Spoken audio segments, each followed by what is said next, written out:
guys, Norfolk State is being challenged early on this season. Today's matchup against number 16 Iowa State marks the Spartans' third-ranked opponent in just their first 5 games. They fell to number 15 Duke on Wednesday, number 12 Ole Miss in their season opener. But head coach Jermaine Woods talked about some of these early opponents, and he said you just look around and you see greatness, and I want our players to experience that.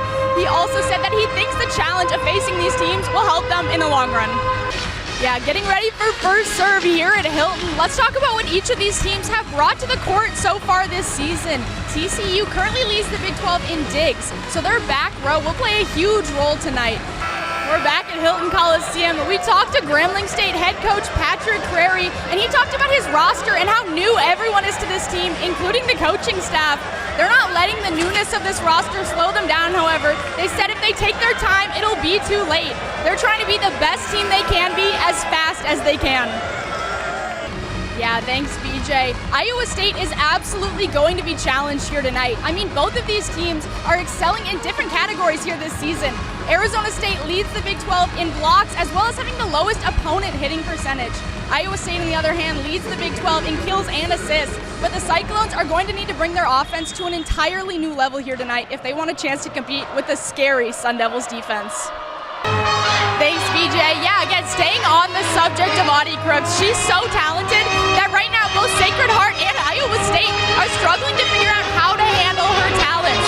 Iowa State head coach Bill Bentley says his team's been spending this week's practices focusing on offense, and he's been stressing to his roster, you just can't throw the ball to Audie right away. You can't do it because right now it's just been too easy for them to do that. Yeah, Iowa State freshman outside hitter Aaliyah Goolsby had such a strong first impression in some of those preseason matches, and she's just continued to grow so much this season. Coach Johnson Lynch talked a little bit about her competitive mindset and her ability to finish matches strong, regardless of how she starts off. And a lot of that mindset comes from inspiration from her teammates, especially Nayeli Tia and Maya Duckworth. Goolsby also has such a strong volleyball background. You know, her father was a head coach. Goolsby, as well as Rachel Van Gort, coming from a really strong club program back in Kansas. And all of that background is so evident in the way Goolsby's been playing for the Cyclones this season.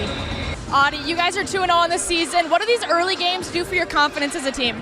Joshua, everyone had points spread out on the court tonight, but you stood out with 20 points, 8 rebounds as well. What was your focus tonight? 400th career win. What has your time with Iowa State and your success with this program meant to you? Coach, you guys have had the ball spread out pretty well across your roster. Who are you looking to get the ball to a little more in this half? You hit 1,500 career points tonight, almost 2 full seasons still ahead of you. What's that motivation behind that? Addie, it's so fun to watch you guys play. You had a triple-double today. You've been putting up points all over the stat sheet. What kind of work has gone into this? Coach, obviously a big game for Audie last time out. How are you switching things up now with more coverage on her? Coach, you've talked about Iowa State's defensive power. Did your offense make any adjustments for tonight to combat that? Yes. Just your third collegiate game, and you're making great first impressions. What kind of support have you seen from your teammates playing this well?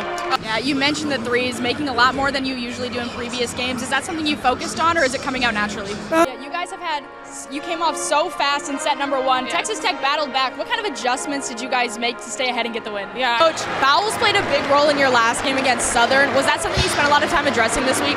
One of Iowa's top football recruits reclassified to 2026 in order to maximize his potential on the gridiron. Yeah, Nathan Delaney. For Southeast Polk, the big issue, they're switching to fully a run game, and it just hasn't been working for them this season. Just giving up on that passing game that they've dominated with so much over the years, and switching to that run game has been such a difficult time. In the final outdoor event of the season, both the girls and boys of Class 3A lined up to race for their respective cross-country state titles. Holden Shermer has the story. Yeah, and we talked about this earlier on in the show, but again, the Northwest Vote sisters, Logan and Avery, such an important part of those offense. A little bit of stats. Avery, the senior, 458 assists this season already. Just such an incredible stat. Logan, the junior, 186 kills. Such an important addition, and it's going to be hard to lose Avery.